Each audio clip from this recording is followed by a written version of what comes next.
Kauban sa natotong ABC President City Councilor John Lam Alanglin.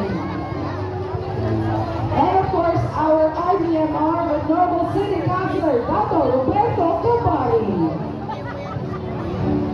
Kauban sa nato atong City Councilor Girl Power sa 20th City Council Joylyn Mercedes Manaba.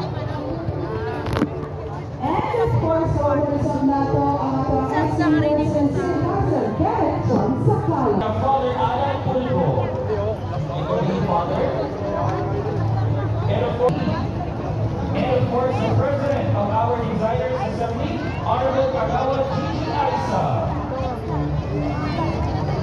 And kauban sa nato karon nagsaulog sa tuwang kapaskuhan ang tuwang City Administrator Attorney Roy Rayo Ragas.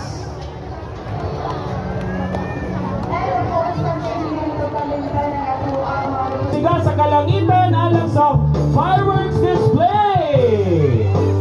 Ayan, grabe yun ang pagpangandam sa lokal na kagamahanan alang sa tuang kasaulugan sa Kapaskuhan, and of course that is made possible through the efforts of the entire city government headed by Mayor Rolando Clarex Uy. Yes, Spencer, to God our kay kung kita'y pasagdan unya patamaw magstorya, but of course dili man fitting nga kami amo welcome sa inyong tanan. Mas maayo nga i-forward Usa manggani nga kalian euro na ilan na.